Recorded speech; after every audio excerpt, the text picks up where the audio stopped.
Like finding a diamond, man. You gonna cherish that. Oh, for sure. You ain't gonna let nobody disrespect. Cause that's your own. You know what I mean? What I'm talking about? Hey, all my life I've patiently been waiting on you. One that's virtuous and is in love with the truth. And now that I found you, I'm gonna cherish you more. That's I wanted to make something God to eat for you. and bring it. Why? Cause you're my was 31 girl, 31 girl, I was 31 girl.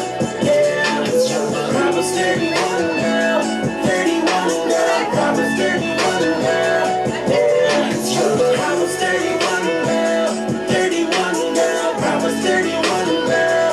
Yeah, cause you're my I was 31 girl, 31 girl, I was 31 girl. God answered my prayers and sent me an angel.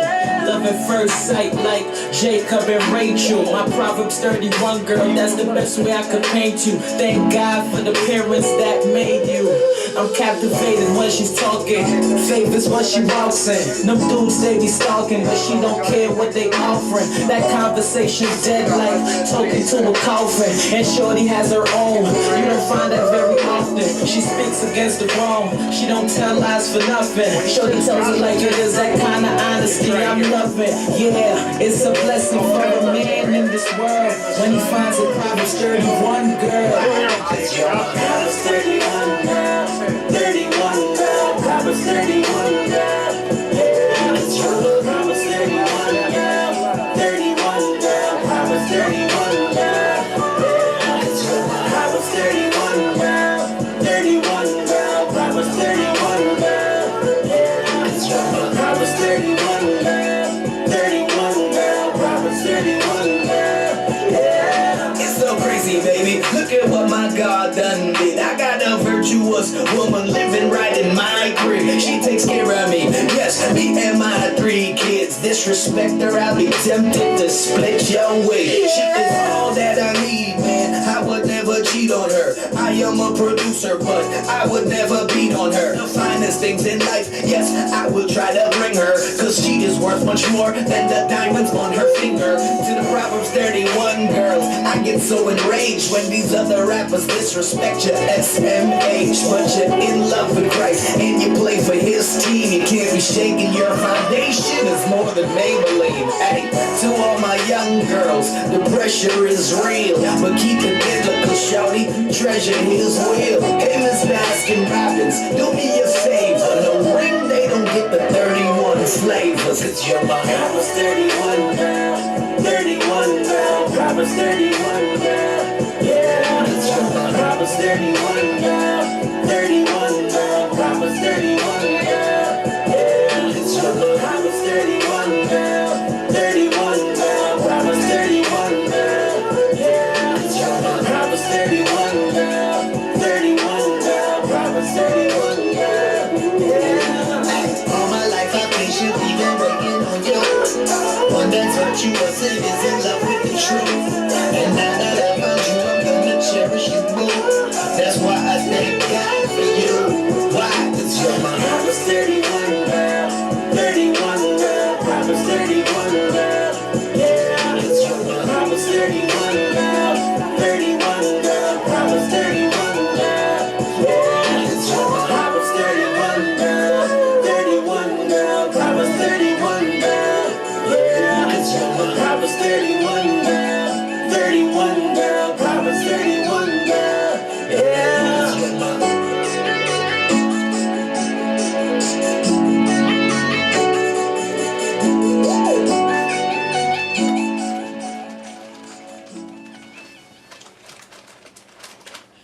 Shalom, Israel. Shalom. Most High in Christ bless. Most High Christ best. First and foremost, we want to give all praise, glory, and honor to the Most High Yahweh in the name of His Son Yahweh Shai, and greetings to the 12 tribes of Israel who are scattered to the 4 corners of the globe. My name is Yachanan Maccabeus. My name is Chezikiel. Shalom, this is Mikael. Shalom Israel, brother Eliezer. Okay, and today's lesson is the nail of the tent which thou hast is very good. Do not put it away from the tent. Come. And what we're going to do today, we're going to show you that this tent, what this nail is, that you should not put away from your tent, because this nail is something that is holding down your house very, very thoroughly. So what we're going to do is we're going to go through this Bible. We're going to give you a little bit from the Old Testament. We're going to give you a little bit from the New Testament. We're going to bring it all together, and we're even going to go into the book of Joshua today. And as always, we like to start out with the book of John, chapter 8, verse 32. And it reads, "And ye shall know the truth, and the truth shall make you free." And we're going to go through the Bible using the precepts, and we're going to give you the truth of this matter about this nail that you should not be putting away from your tent. Next, as always, we like to go to the book of Isaiah, chapter 28, verse 10. For precept must be upon precept, upon precept upon precept, line upon line, here upon line, here a little upon line. Put your finger on it. Here. Start over. For precept must be upon precept, precept upon precept, line upon line, here a little and there a little. That's right. So what we're going to do is we're going to go through this Bible. Like I said, we're going to go in the Old Testament, we're going to go in the New Testament, a little bit in the Apocrypha, and a little bit in the book of Joshua. We're going to give you an understanding, precept upon precept, line upon line, here a little and there a little, about this nail that you should not be putting away from your tent. The first scripture that we're going to go to is the book of Joshua, chapter 10, verse 13. The book of Joshua, chapter 10, verse 13. All right, got it. Joshua chapter 10, verse 13. "And the sun stood still, and the moon stayed, until the people had avenged themselves upon their enemies. Is not this written in the book of Jasher? So the sun stood still in the midst of heaven, and has not to go down about a whole day." Okay, Khan. So when we went to that scripture is we went to that scripture to substantiate the book of Joshua, to show that this book of Joshua is referenced in the book of Joshua. Next, what we're going to do is we're going to go to the book of 2 Samuel, chapter 1, verse 18 through 19. The book of 2 Samuel, chapter 1, 18 through 19.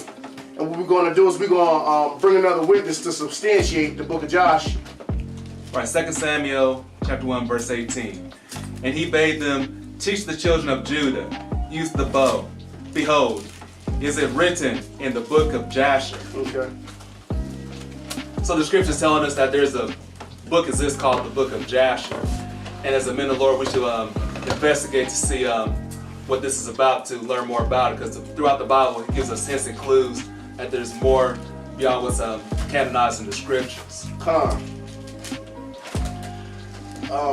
So we have investigated the book of Joshua, found out there's quite a few gems, and I know it's a controversial book in Israel, but there's a lot of gems in the book of Joshua that helps and a lot of edification to be brought out of the scriptures. So this lesson we're going to, it lines up with the scriptures, and we'll show you as we go through it.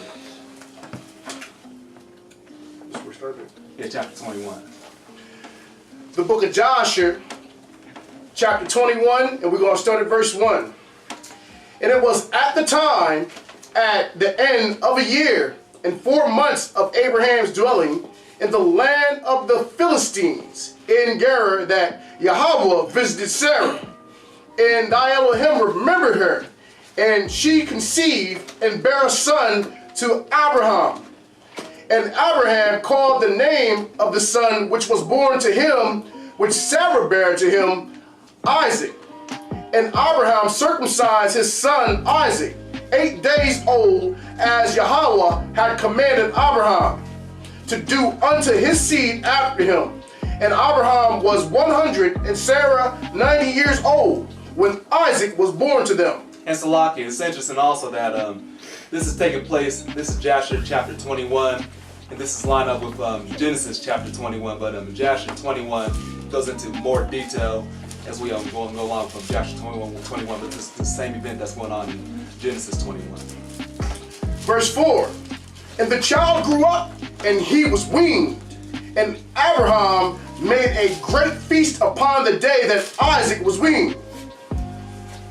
And Shem and Eber and all the great people of the land, and Abimelech, king of the Philistines, and his servants, and Phicol, the captain of his host, came to eat and drink and rejoice at the feast which Abraham made upon the day of his son Isaac's being weaned. So hold it. So who's the guest at this feast then?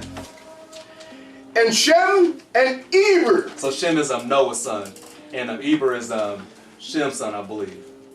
And all the great people of the land, and Abimelech, king of the Philistines, and his servants, and Phicol, the captain of his host, came to eat and drink and rejoice at the feast which Abraham made upon the day of his son Isaac's being weaned. Okay, so if you just read the account in Genesis chapter 28, 21 verse 8, you would not have no idea that Shem was at the feast, Noah's son. Let me read Genesis chapter 21 verse 8. It says, "And the child grew and was weaned, and Abraham made a great feast the same day that Isaac was weaned. And Sarah saw the son of Hagar the Egyptian, which she had born unto Abraham mocking." So we don't got those details in the Bible that's in the book of Jasher. Now people are saying, how could Noah's son Shem be there? Wasn't he, is this way before Abraham was around? Well, let's see if we can prove that it was a possibility that he was there. Let's go to Genesis chapter 11, start at verse 10. Because Abraham is, when we look at the genealogy, Abraham was quite a few generations after Shem. So it seems like an impossibility when you look at it like that, but the Bible has some clues to him, tells that that this did happen. The book of Genesis, chapter 10, verse 11. For chapter 11, verse. Oh, I'm sorry. Slovakia. The book of Genesis, chapter 11, verse 10. These are the generations of Shem. So pay attention. These are the generations of Shem. Go ahead. These are the generations of Shem. Shem was 100 years old and begat Arphaxad 2 years after the flood. Okay, so it says that Shem was 100 years old when he had Arphaxad after the flood. Keep going. Verse 11.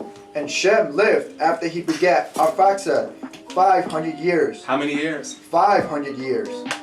And begot sons and daughters. So Shem lived at least 500 years after the flood, which is a long time. So that's how Shem was around during the time of Abraham and Isaac then.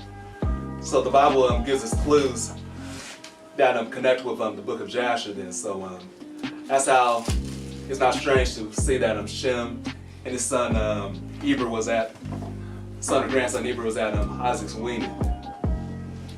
So we just wanted to substantiate that. Let's go back to the book of Jasher. The book of Joshua, chapter 21, verse 6. Also, Terah, the father of Abraham, and Nahor, his brother, came from Haran, they and all belonging to them, for they greatly rejoiced on hearing that a son had been born to Sarah.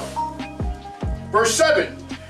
And they came to Abraham, and they ate and drank at the feast which Abraham made upon the day of Isaac's being weaned. And Terah and Nahor rejoiced with Abraham, and they remained with him many days in the land of the Philistines. At the time Serug, the son of Reu, died in the first year of the birth of Isaac's son of Abraham. Okay. Verse 10. And all the days of Serug were 239 years, and he died. And Ishmael, the son of Abraham, was grown up in those days. He was 14 years old when Sarah bare Isaac to Abraham. Verse 12. And Yahweh was with Ishmael, the son of Abraham, and he grew up, and he learned to use the bow and became an archer. And when Isaac was 5 years old, he was sitting with Ishmael at the door of the tent. And Ishmael came to Isaac and seated himself opposite to him. And he took the bow and he drew it and put the arrow in it and intended to slay Isaac. So this is the event that caused controversy where Abraham had to send Ishmael and his mother Hagar away, which is details not included in the scriptures. And Ishmael almost drew the bow at Isaac and caused great serious harm to him. Look for the event in Genesis. Okay, come.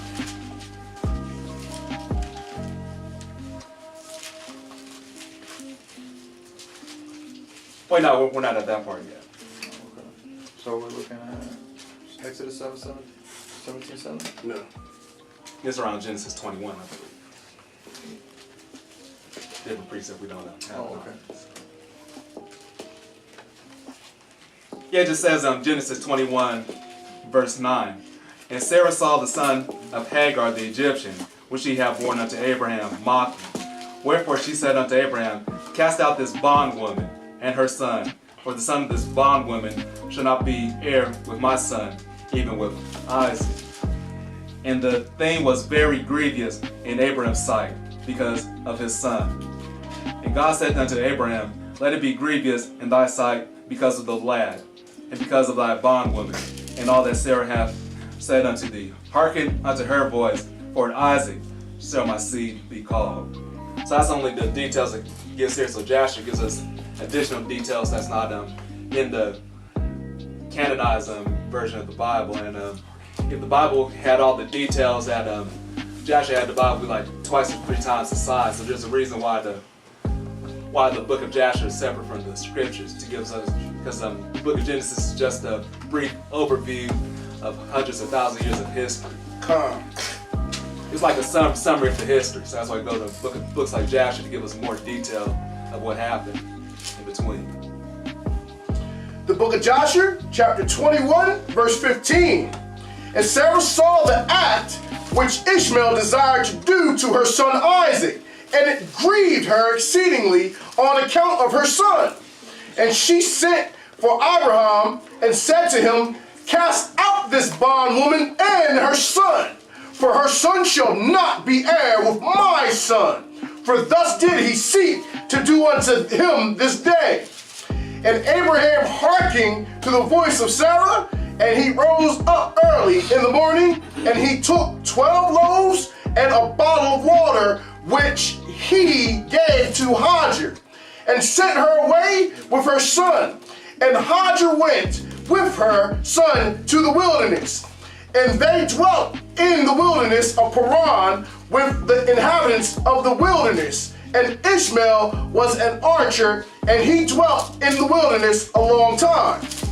And after Abraham sent Hagar out, other than Hagar out, other than the miracle where they provided water in the wilderness, I believe, to revive Ishmael, there isn't much written about Ishmael after that event. But going into verse 17 on down, this shows that Abraham still kept in touch with Ishmael. He still maintained a relationship and bond with him. It shows how Abraham used wisdom, that even though something might happen where you and your child's mother might not be together, Abraham was still there for his son and gave him guidance. Come. So we'll show you some wisdom in the book of Joshua, how to still be a parent when your seed might not be in your household. The book of Joshua, chapter 21, verse 17. And he and his mother afterward went to the land of Egypt, and they dwelt there. And Hagar took a wife for her son from Egypt, and her name was Meribah. So it says that Hagar, Ishmael's mother, took a wife for her son, doing the best that she knew how, and her name was Meribah. Now, what does Meribah mean? Somebody pull out Exodus 17:7. The book of Exodus, chapter 17, verse 7. And he called the name of the place Massah and Meribah, because of the chiding of the children of Israel, and because they tempted the Lord, saying, Is the Lord among us or not? Okay, so it says that they called the place Massah and Meribah because the Israelites tempted the Lord, and we know that Massah means burden, oppression, and Meribah means strife and contention. And that happened to be the name of Ishmael's wife, Meribah, which means strife and contention. And usually we know in the Bible that the name tells about a person's traits and characteristics. So there is a reason why she was called Meribah. And as we go on with the book of Joshua, it'll explain it itself. The book of Joshua, chapter 21, verse 18. And the wife of Ishmael conceived and bare 4 sons and 2 daughters. And Ishmael and his mother and his wife and children afterward went and returned to the wilderness. And they made themselves tents in the wilderness in which they dwelt. And they continued to travel and then to rest monthly and yearly. So they were like nomads in the wilderness, constantly moving around and never settled. Verse 20, and Yahweh gave Ishmael flocks and herds and tents on account of Abraham his father, and the man increased in cattle. So because he was a son of Abraham, the Most High still blessed him and his household still with material possessions. Verse 21, and Ishmael dwelt in the deserts and in tents, traveling and resting for a long time, and he did not see the face of his father. Okay. And in some time after, Abraham said to Sarah, his wife, I will go and see my son Ishmael, for I have a desire to see him, for I have not seen him for a long time. So Abraham, even though he knew that Ishmael wasn't his chosen son, he still had a desire to be there and see his son still. Verse 23. Okay, we got a precept. This is Genesis 21 and verse 13. Bring it out. And also of the son of the bondwoman will I make a nation, because he is thy seed. So that's why the Most High blessed Ishmael with great possessions, because he was going to be a great nation, even though he wasn't the chosen seed still. Good precept. The book of Joshua chapter 21 verse 23. And Abraham rode upon one of his camels to the wilderness to seek his son Ishmael, for he heard that he was dwelling in a tent in the wilderness with all belonging to him. And Abraham went to the wilderness, and he reached the tent of Ishmael upon noon. And he asked after Ishmael, and he found the wife of Ishmael sitting in the tent with her children, and Ishmael her husband, and his mother were not with them. So Abraham got on the camel and went out to the wilderness to check on Ishmael and his family. And Ishmael's wife, Meribah, which means strife contention, was at the tent, but Ishmael and his mother was not there. Verse 25, and Abraham asked the wife of Ishmael, saying, where has Ishmael gone? And she said, he was gone to the field to hunt. So Ishmael, like a good man, protector, provider, he's going out there to get food for his family. And Abraham was still mounted upon the camel, for he would not get off to the ground, as he had sworn to his wife Sarah that he would not get off from the camel. Okay. And Abraham said to Ishmael's wife, my daughter, give me a little water that I may drink, for I am fatigued from my journey. Yeah, so going through it, making a journey in the hot desert or wilderness, you definitely want to get some waters when you come across a oasis or a place. So he asked his daughter-in-law, who didn't have no idea who he was, for a drink of water. Come. Oh, no, cannot keep going. Okay. Keep 27 minutes. Verse 27, and Ishmael's wife answered and said to Abraham, we have neither water nor bread. And she continued sitting in the tent and did not notice Abraham, neither did she ask him who he was. Wait, so she said, we have neither water nor bread, so I'm sorry, but you're on your own. There's nothing we can do. But she was beating her children. Wait, hold on. Yeah, let's go to, so that's a Meribah, which is strife and contention. Let's see what a righteous woman did, how she greets some guests and visitors when they come among her. In Genesis chapter 24, is it? The book of Genesis, chapter 24, verse 15. And it came to pass, before he had done speaking, that behold, Rebekah came out, who was born to Bethuel, son of Milcah, the wife of Nahor, Abraham's brother, with her pitcher upon her shoulder. Okay, so this is when Abraham sends his servant Eleazar to go to find a wife for his son Isaac. That Abraham's servant goes to their former land where they lived at, and he comes across Rebekah, a righteous woman. So we're going to see how she treats Eleazar, Abraham's servant. Keep going. Verse 16. And the damsel was very fair to look upon, a virgin, neither had any man known her.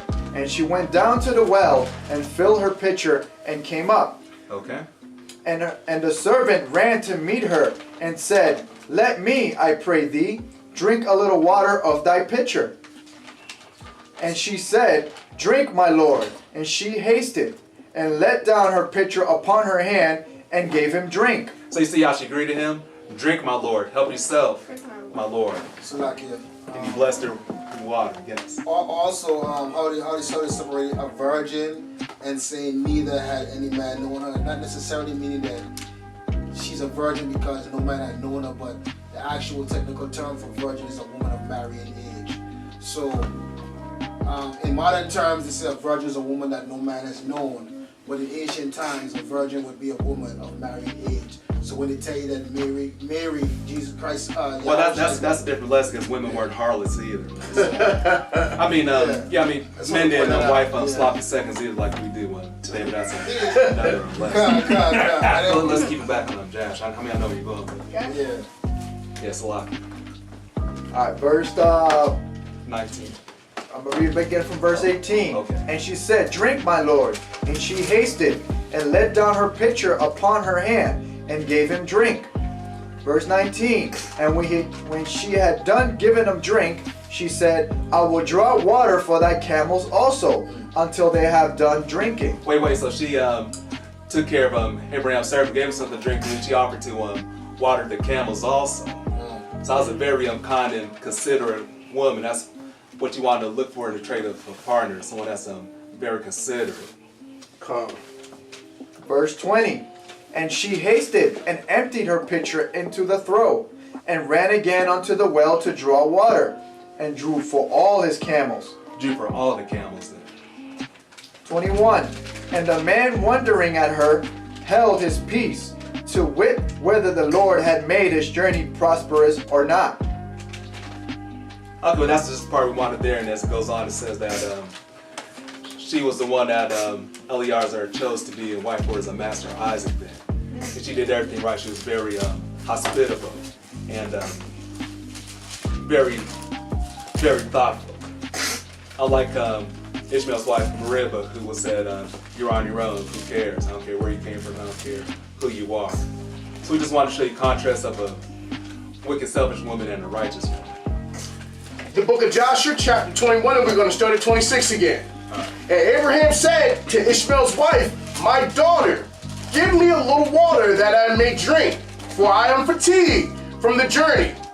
And Ishmael's wife answered and said to him, we have neither water nor bread. And she continued sitting in the tent, and did not notice Abraham, neither did she ask him who he was. And also, if she was a Proverbs 31 woman, she would have had food and water prepared or in store to take care of her family. So maybe they really didn't have nothing because she just sat on the couch, watched soap operas all day. she did like prepare in advance. Because the Proverbs 31 woman does prepare in advance and keep the storehouse full. Verse 28, but she was beating her children in the tent, and she was cursing them. And she also cursed her husband Ishmael, and reproached him. Wait, so she was beating her kids, and then cursing them, and disrespecting her husband also. And Abraham heard the words of Ishmael's wife to her children, and he was very angry and displeased. So she was shameless too, not discreet at all. She was just doing it out in the open. We're having a distinguished guest right there. Somebody give me Proverbs chapter 14, verse 1, I think it is. 14 verse 1. Yeah, Proverbs chapter 14, verse 1. You there? I'm there. Go ahead and read it. Proverbs, yeah, 14:1. Put your finger on the reading. Yeah, bring it out, yeah.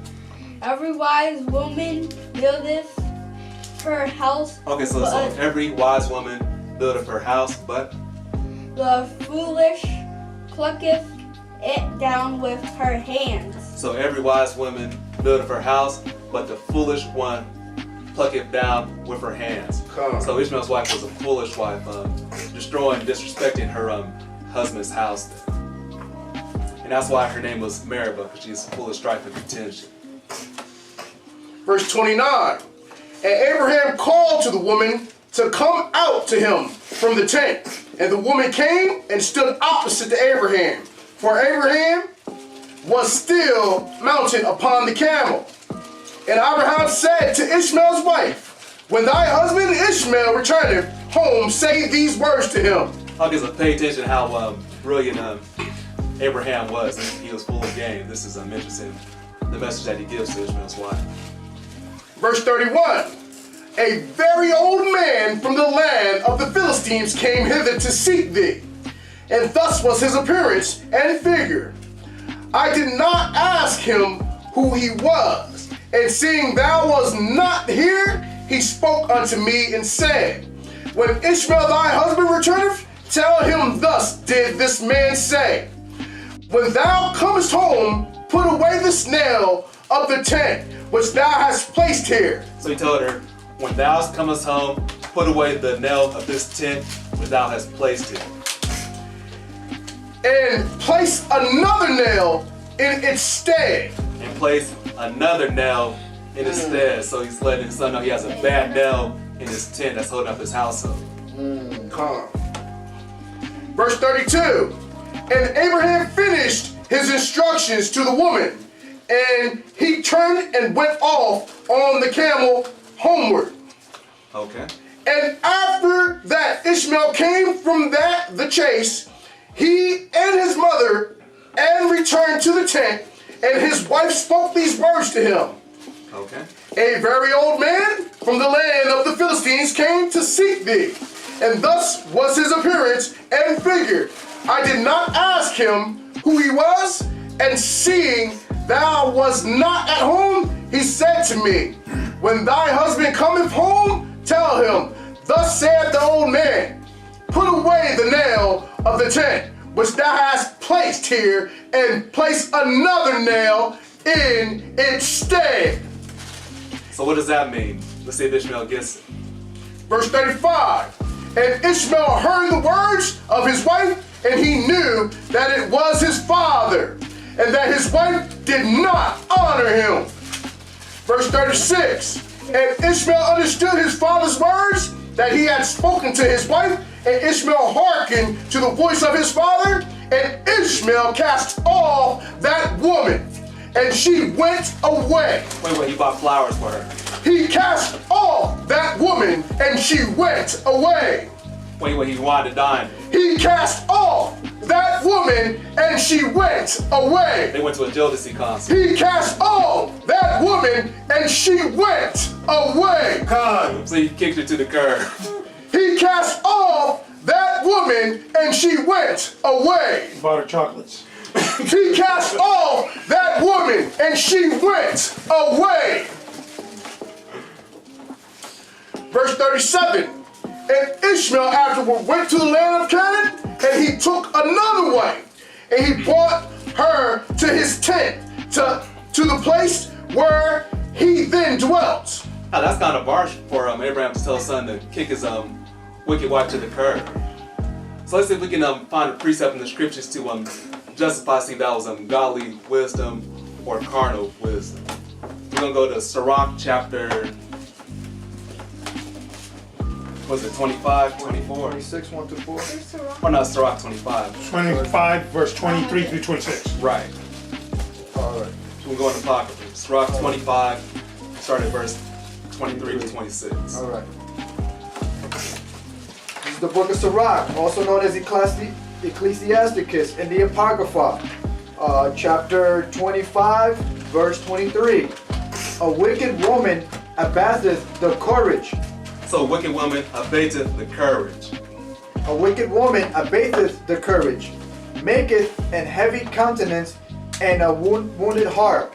A woman that will not comfort her husband in distress maketh weak hands and feeble knees. So I was always wondering, growing up in the society when I was in the world, when I go to funerals, why does it seem like the man dies before the woman? Maybe because he had a wife give him hell for 40, 50 years, trying to please her, and a woman that's out of order and that's not godly, she's gonna put a lot of stress on the man then.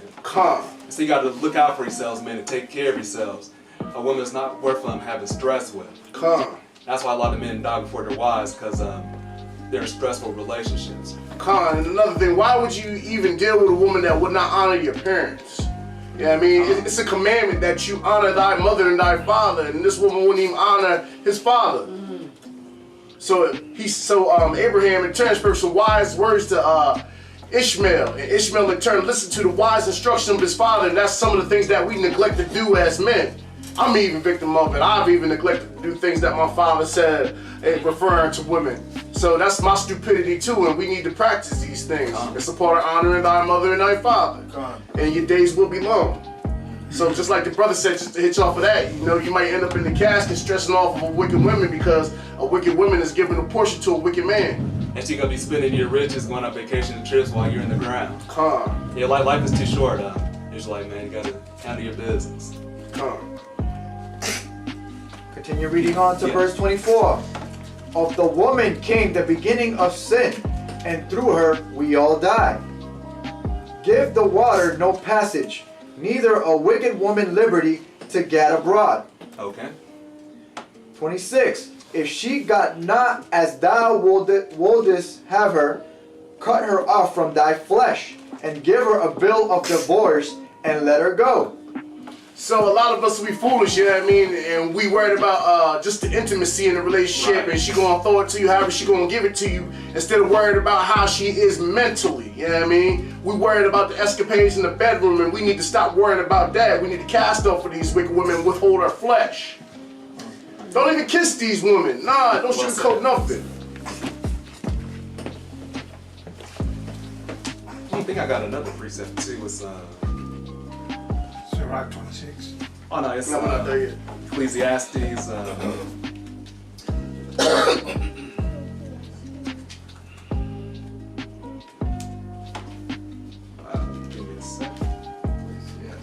It's like 7, I think it is 20. Ecclesiastes 7. It's in the Bible. Yeah, bad at flipping the passages. It's About wicked woman. oh, you got it all.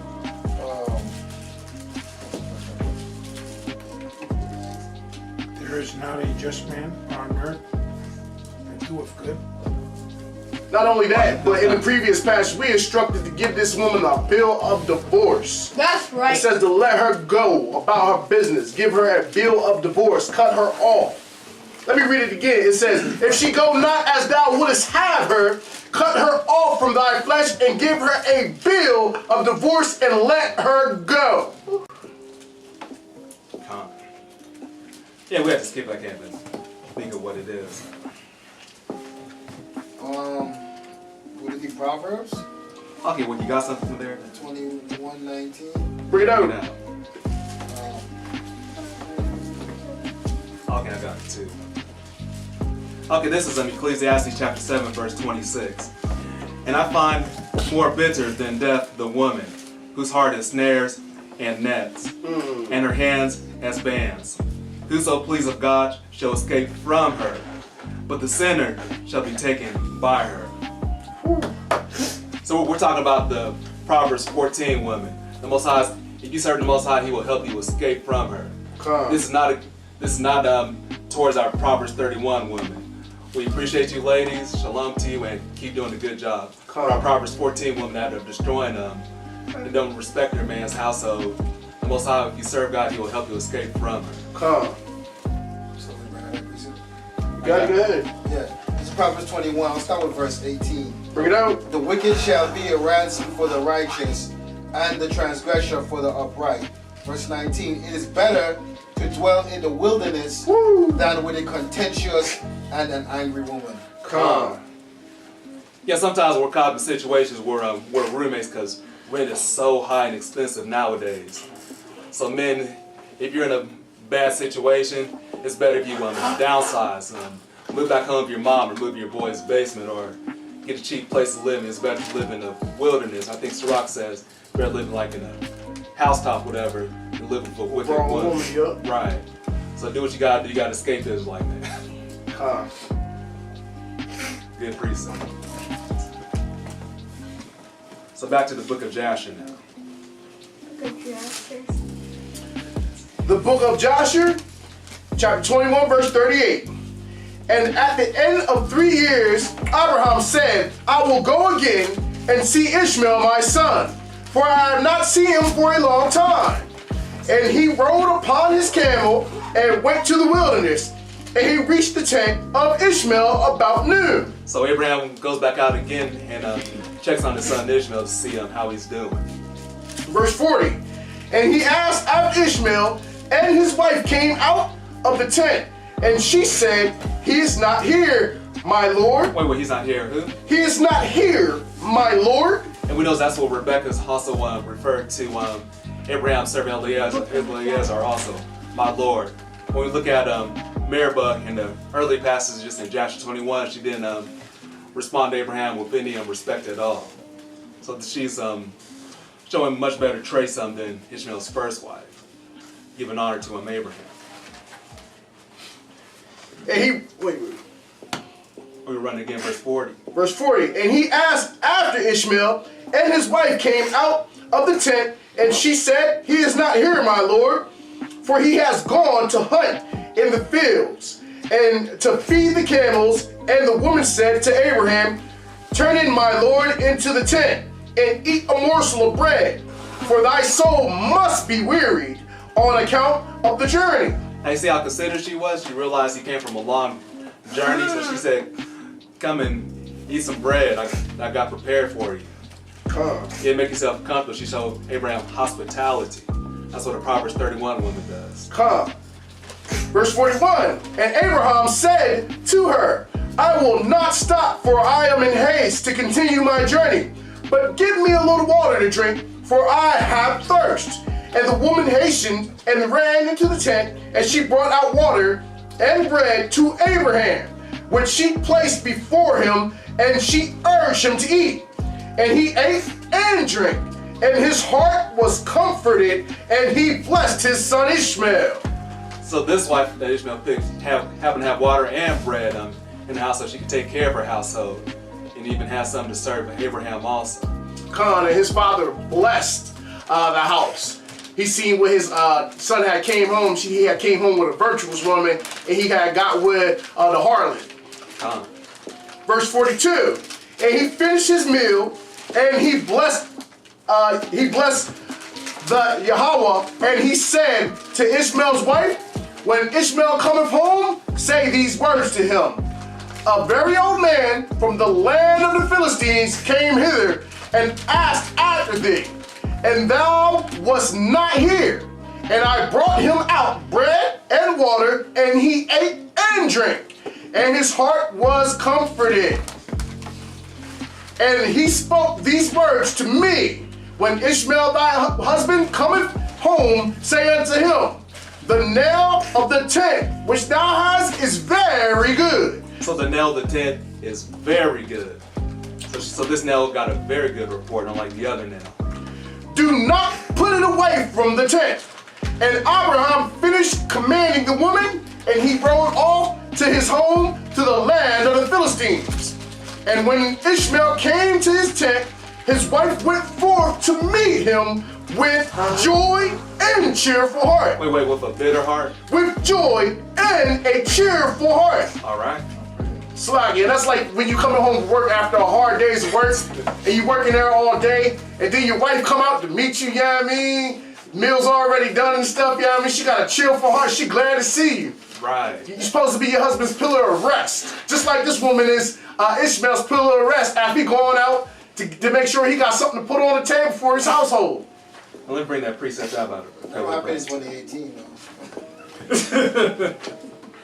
So that's Sirach 36, I think, 24. Yeah, Sirach chapter 36, verse 24. Bring it out! He that getteth a wife beginneth a possession, help like unto himself, a pillar of rest. No, a hag. A pillar of rest. No, come home and hear the nag that she repeat from Atlanta Housewives. He that getteth a wife beginneth a possession, a help like unto himself, a pillar of rest. No, she trying to reenact something from a novella. A pillar of rest. Okay. So when you have something like that, you have a wife then. And like Abraham says, that is a good peg. Do not cast that away at all. Come. You have a wife like that.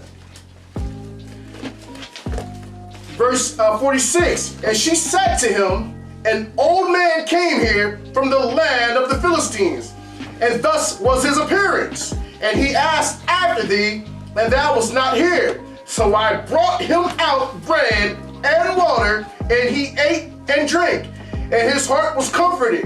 And he spoke these words to me. When Ishmael thy husband cometh home, say to him, the nail of the tent which thou hast is very good. Do not put it away from the tent. And Ishmael knew that it was his father, and that his wife had honored him. And thy Elohim blessed Ishmael. Hallelujah. Hallelujah! Hallelujah. And that's awesome that he had the blessing from his father, because she honored his father just like she was him. She was a helpmate just like Ishmael unto Ishmael's father. And she honored his father, and they were blessed. Let's go into Sirach chapter 26, 1-4. Let's expound more about it. The book of Sirach, chapter 26, verse 1-4. Blessed is the man that had a virtuous wife. So if you have a virtuous wife, you're a blessed man. For the number of his days shall be double. Shall be shortened. Double. So when you have a virtuous wife, the number of your days are going to be double, then they're going to be lengthened. Unlike contrast someone with a wicked wife, they're going to be shortened. With a virtuous wife, they're going to be increased, multiplied, double. Y'all hear that, young kings? Y'all hear that? If she don't respect you, you don't got a wife. A virtuous woman rejoiceth her husband, and he shall fulfill the years of his life in peace. A good wife is a good portion, which shall be given into the portion of them that fear Yahweh. Whether a man be rich or poor, if he have a good heart toward Yahweh, he shall at all times rejoice with a cheerful countenance. So whether you're rich or poor, if you fear the Most High, you're going to have a cheerful and blessed life. From there, we're going to go to the book of Sirach, chapter 7, verse 19. The book of Sirach, chapter 7, verse 19. Forego not a wise and good woman, for her grace is above gold. So you foolish if you get away or step away from a wise and a good lady, then, because she is worth more than gold. She's rare. It's hard to find someone like that. We're going to jump down to verse 27. 26. 26, LAKEY. Hast thou a wife after thy mind? Forsake her not, but give not thyself over to a light woman. So if you have a wife that has a mind, the same mind as you, to carry out and execute your plans and desires, forsake her not. But a light woman, you can't teach her anything. You can't build with a light woman because she don't got no substance in her. You want yourself like a Claire Huxtable wife, not no Cardi B wife. You don't want no Nicki Minaj wife. She's a light woman. That's right. When you look at her, you're not looking at her mind, you're just looking at her booty. You're not supposed to just worry about a woman for her booty. And better yet, she's too revealing, so you need something that's modest. You want a woman that's covering herself and not showing everything that she has and her goodies to the world. That's a light woman. And bring out 27. Forsake her not. Light in mind and in body. She's weak-minded. You know, she needs attention. And verse 27 also. Verse 27. Honor thy father with thy whole heart, and forget not the sorrows of thy mother. So because Ishmael honored his father Abraham and took heed to his advice, he was able to upgrade his wife and get something much better. So like, verse 28. I was going into it. Oh yeah. Sorry. Verse 28. Remember that thou hast begotten of them, and how canst thou recompense them the things that they have done for thee? Fear thy Elohim with all thy soul, and reverence his priests. Love him that made thee with all thy strength, and forsake not his ministers. Sirach.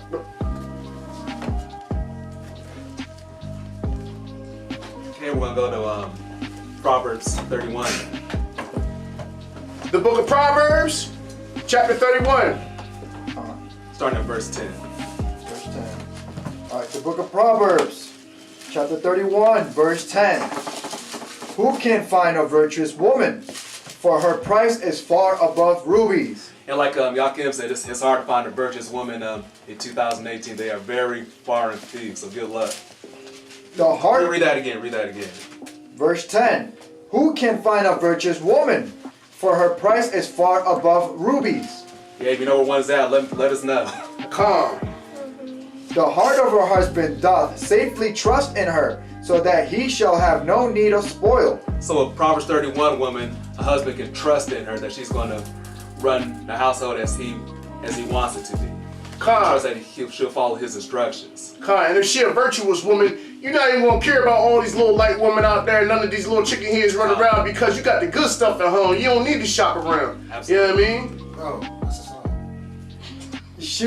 She will do him good and not evil She will do him good and not evil all the days of her life. She seeketh wool and flax, and worketh willingly with her hands. No, she sat at home all day and don't do nothing. And worketh willingly with her hands. Okay. Yep. She is like the merchant's ships. She bringeth her food from afar.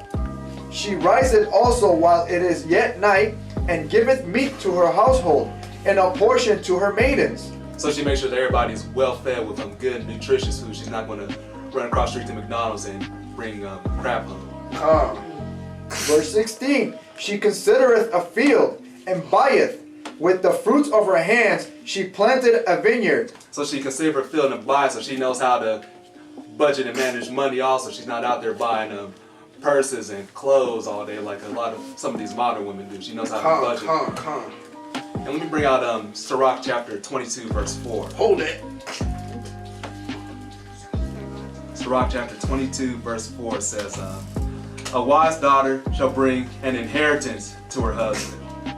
So not debt or be a liability. A wise woman's going to be an asset to you. She's going to increase your wealth, not be a liability. That's right. So a wise daughter shall bring an inheritance to her husband, but she that liveth dishonestly is her father's heaviness. So I just wanted to bring that passage out. When we look for a wife, we should look for someone that's going to be an asset to us, not a liability. Back to Proverbs 31:17. Book of Proverbs, chapter 31, verse 17. She girdeth her loins with strength, and strengtheneth her arms. So she has a body too. She knows how to take care of herself. She's not going to walk around like a plump, like the Michelin man or nothing. She's going to take care of herself, eat healthy, maybe go walking or jogging. She has to look good for her husband. Yeah, she ain't sitting on the couch eating chicken McNuggets. Verse 18. She perceiveth that the merchandise is good. Her candle goeth not out by night. Okay. So that means her light shineth amongst all women. She's gonna stand out from all these little hookers and all these little women that showing all their flesh. You're gonna be able to look at her and see that she's gonna be magnified above the other women as the best. Verse 19. She layeth her hands to the spindle, and her hands hold the distaff. She stretcheth out her hand to the poor. Yeah, she reacheth forth her hands to the needy. So she's not selfish. She is not afraid of the snow for her household, for all her household are clothed with scarlet. She maketh herself coverings of tapestry. Her clothing is silk and purple. Oh, she's covered. Her husband is known in the gates, when he sitteth among the elders of the land. So she brings honor to her man and dignity because she's a representative of her husband. She speaks well if she's not out there gossiping against her husband, say Tyrone ain't Jack, he won't mow the grass, or he won't do this. She brings honor, speaks highly of her husband. Verse 24. She maketh fine linen and selleth it, and delivereth girdles unto the merchant. So she's a hustler. She knows how to be an entrepreneur to make money on the side to bring to the household. Strength and honor are her clothing, and she shall rejoice in time to come. So she's an honorable woman, you know, and her strength is going to show forth through her wisdom. She opened her mouth with wisdom, and in her tongue is the law of kindness. No, it's cursing and bitterness. It's the law of kindness. Okay. Or gossiping. She likes to gossip. It's the law of kindness. Okay. She looketh well to the ways of her household, and eateth not the bread of idleness. No, she trying to bring Halloween in the house. And eateth not the bread of idleness. No, she worried about how the Christmas tree gonna look. And eateth not the bread of idleness. Okay, let's give it turkey. Verse 28. Her children arise up and call her blessed, her husband also, and he praised her. And so if you got a Proverbs 31 wife, you got to give her just due and respect her, give her praise and appreciation, because very few men are blessed to have a Proverbs 31 in their life. So that's Salakia. You want to get that Proverbs 31 when you pull this precept. Come on. Here. This is Ecclesiasticus chapter 26 and verse 23. Let's start with verse 23. Stay here. Okay, Sirach 26:23. Okay, I got it. Sirach chapter 26, verse 23. A wicked woman is given as a portion to a wicked man. So what? A wicked woman is given as a portion to a wicked man. So if you ain't righteous, you're gonna get what? A wicked woman is given as portion to a wicked man. If you out there not keeping the commandments, not shaving your beard, shaving your head bald, what you gonna get? A wicked woman is given as a portion to a wicked man. Continue. But a godly woman is given to him that feareth Yahweh. So you get what kind of woman when you keep them commandments? But a godly woman is given to him that feareth Yahweh. When you keep them commandments and teach others to do so, you get what? A godly woman is given to him that feareth Yahweh. All right. And to fear just means to respect the Lord. Continue. That's right. Khan. And also, when you're a godly man, you know you understand the scriptures, so you're going to filter out a woman through the scriptures to see if she walks in the Most High or with the devil. Come. Go to 26. That's a good precept too. What, verse 26? Yeah. Okay, let me bring that out. Sirach chapter 26:26. A woman that honoreth her husband shall be judged wise of all. Come. But she that dishonoreth him in her pride shall be counted ungodly of all. Come. And what is pride? The beginning of all sin. Khan. Pride going before destruction. That's right. Yeah, go ahead. All right, we'll go back to the book of Proverbs, chapter 31, verse 28. Her children arise up and called her blessed. Her husband also, and he praised her. 29. Many daughters have done virtuously, but thou excellest them all. So she gonna stand above all of these other women out there. Favor is deceitful and beauty is vain. But a woman that feareth the Lord, she shall be praised. Let's do that again. No. Favor is deceitful and beauty is vain. But a woman that feareth the Lord, she shall be praised. Hallelujah. Hallelujah. Hallelujah. Verse 31. Give her of the fruit of her hands, and let her own works praise her in the gates. Hallelujah. Hallelujah. We need a soul clap for that one.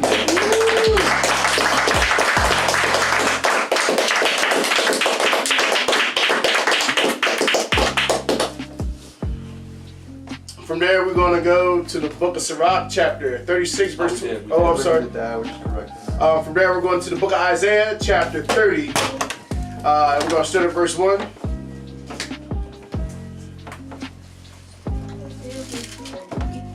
Chapter 30. The book of Isaiah, chapter 30, verse 1. There. Read it. Isaiah.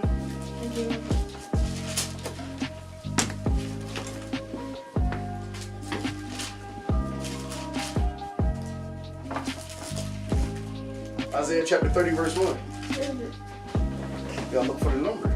I can't see it. There, precept. No, 30, verse 1. 30 verse 1.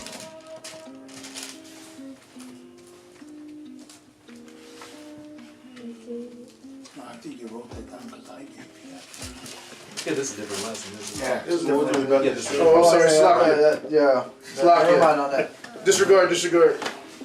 I looked at it, I said, wait a minute, I thought that. Yeah. Does anybody else have conversation earlier. anything to bring out or anything to say then regarding this lesson? Oh, What are you gonna do? Okay. Somebody just talk a little bit. Trick. Right.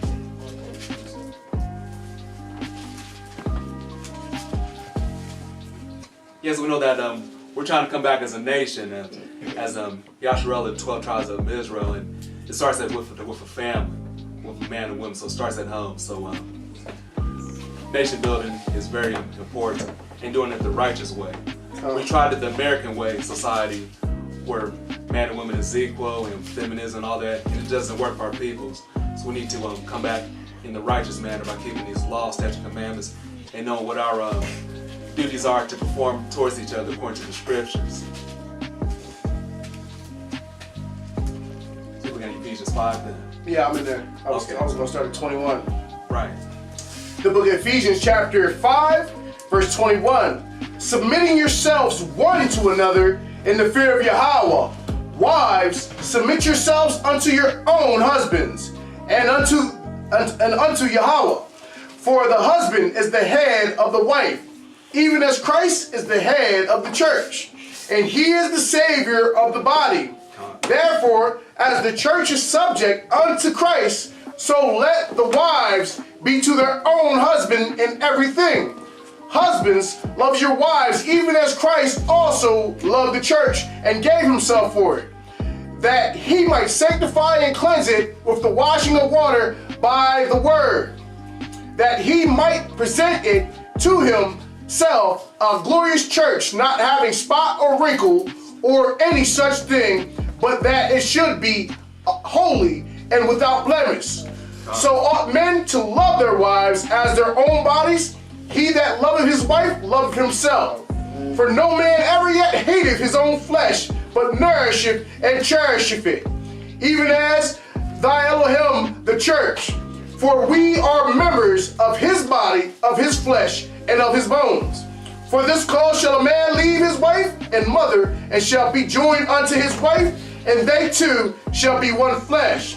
This is the great mystery, but I speak of concerning Christ and the church. Nevertheless, let every one of you in particular so love his wife, even as himself, and the wife see that she reverence her husband.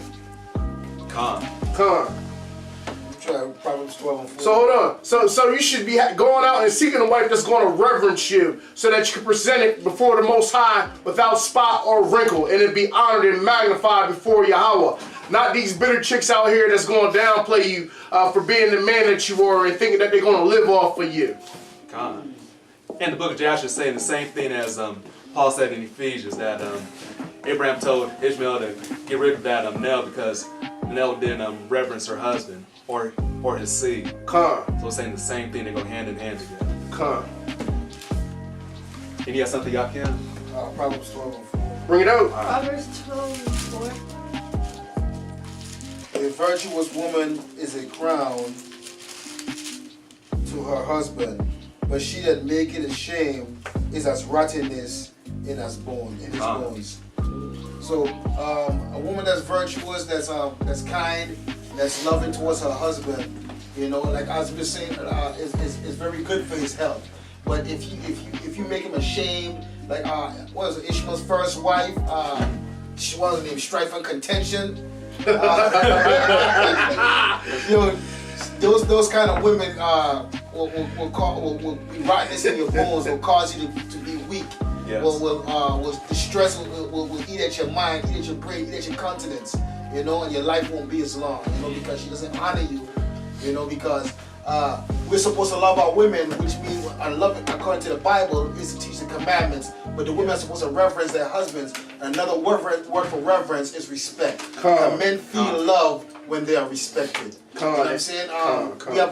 We each have a different lot in life, you know, and the Most High has made us a stronger vessel for a particular reason, and made them the weaker vessel for a particular reason. So they need to be taught, we need to be respected. You know, and that's where the world is all topsy-turvy right now, because women no longer respect themselves, so how can they respect their husbands? And I want to land back on that also, that a woman that doesn't respect her husband, she's going to also teach her kids not to respect the man, has a husband being the man of the house also. And some women go far to give more respect to their kids than to their own husbands. So we got to be careful who we deal with, man. It's a vicious road out here.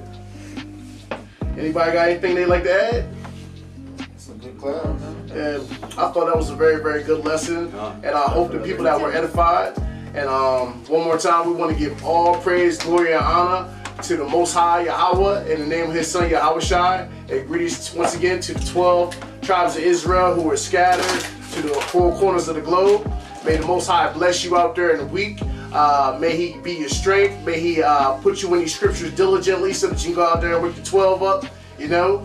And I just want to thank the Most High for everything, for using us, you know, bringing us together to fellowship and using us as a light to shine to the world. And thank you for that, Most High, you know, using us to shine to people over there in Nigeria, you know, we being seen in Brazil. Just thank you for all of that, for using us as your tool, as the vessel, you know, and being the pilot for this thing, you know, and all praise to the Most High. I want to give a shout out to Elder Dimitri Milligan, Brother Uriel, Yazar Adara, Mac News 144, showing all love, Judah Knights of Israel, all the camps out there putting the work in the corners diligently. Shabbat Shalom to all of y'all, man. May the Most High protect y'all from our enemies and things that's going out there in the world.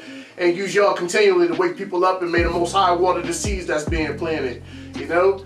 And you can look us up on YouTube at Mikael7. We on Black Junction TV at Servants of Yahweh. We on Gmail, risethechosen@gmail.com. Instagram, Rise the Chosen, Massachusetts, yeah, and Facebook, you know, Rise the Chosen, Truth Beyond the Surface Temple. And once again, thank the Most High for using us to put out this word. And with that, we say Shabbat Shalom. And may the Most High in Christ bless each and everybody that's watching. May He add a blessing to the reading and the learning of His holy word. Salaki. Can we finish with that prayer? Go ahead. Proverbs 19 and 14. Go ahead. Proverbs 19 and 14. Alright. Let the words of my mouth and the meditation of my heart be acceptable in thy sight, O Lord, my strength and my redeemer. Now you can